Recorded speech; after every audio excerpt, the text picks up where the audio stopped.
everyone, my name is Emer, and if we haven't met before, it's a pleasure to meet you, and welcome to what is actually a tech channel despite what you might be seeing in front of you. This video is a common question that I get about people coming to me looking for SEO for their website. One of the prime reasons and the prime things that Google will pull you on is the speed of your website and how fast your website can go. Now, again, the reason I have this here is I love using props to add a little bit of entertainment and a bit of my own flavour into things. One of the biggest reasons your website is going slow is to do with the image size and the images that you are putting on your website.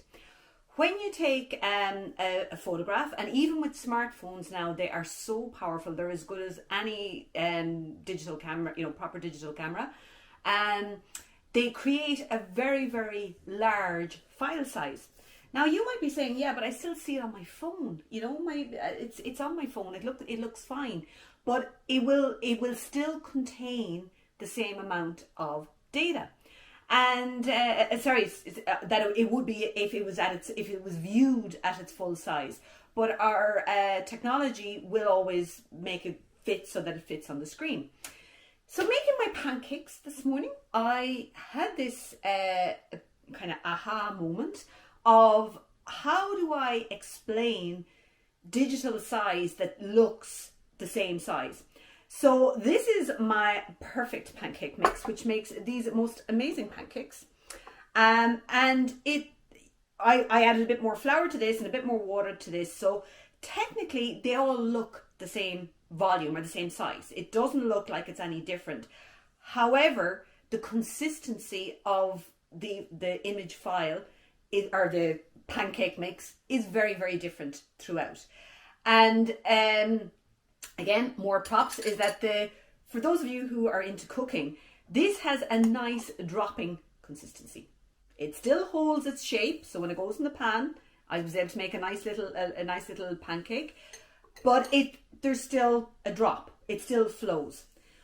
The photographs you would take with your camera when they're at their full size, so when they're at their full dimension size, and I will talk in the next video, I will show you how to figure out dimension size and how to resize it. This is the why we are doing this, okay? And I really, because even when I show people how to do it, they tend to revert back. So I'm hoping by showing you this way, it'll put a fun memory in your head to go, oh yeah, we don't want our image files to be, oh, I can't even pick this up because I put too much flour in it, to be like this.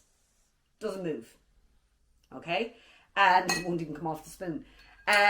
Similarly, if we make them too small and there's too little data in the file for the computer to recognize what's there, we get this type of a consistency in our images. So they can often appear what we call pixelated, so very blocky or blurry, and they don't look nice and crisp and clean.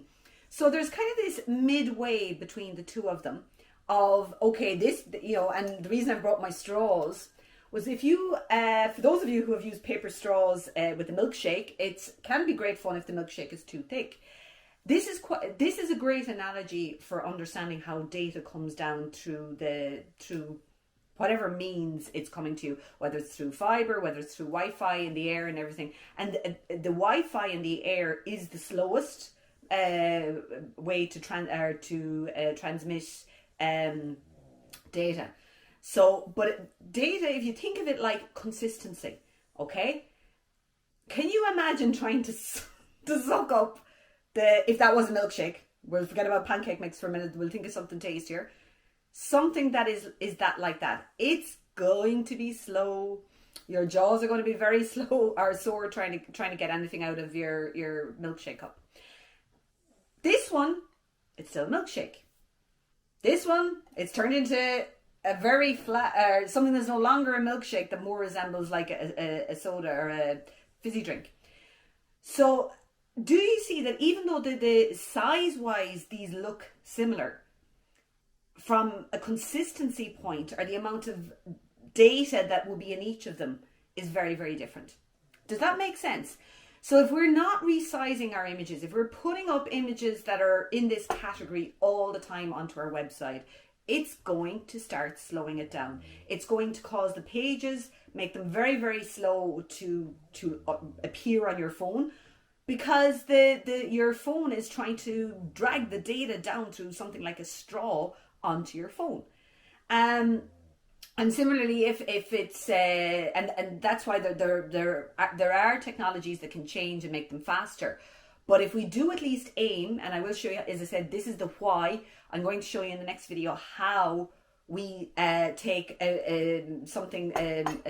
photos that are images that will be up on this category and resize them into another one. I hope that makes sense. It's a little bit of a daring way to try and explain image size.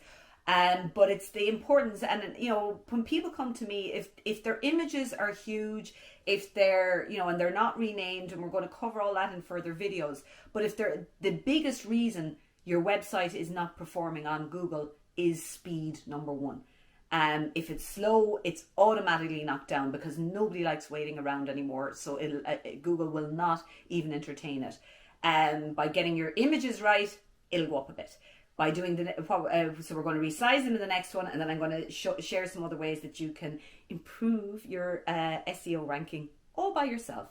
So talk to you in the next video. Please leave comments, do the whole subscribe thing if you like this, and share it with if somebody else that has their own website. So that I do believe in people learning how and empowering them how to look after it themselves. Because SEO is a bit like housework. You do have to keep doing it all the time. Somebody like me going in, I can do, it's like getting a fabulous cleaner in for the day. They can blitz your house, but bit by bit, the clutter will build up again if you're not careful. It's the exact same on your website. If you don't manage the clutter, your website will slow down again, and you've wasted your time getting somebody else to do it, or even to do it yourself. Make sense? Talk to you soon. I'm good for a little bit, but I get lost in the thick of it. I hate to say that I'm wrong, feels better playing along, hoping you don't notice it when I'm just a bit low-spirited. I gotta face it alone.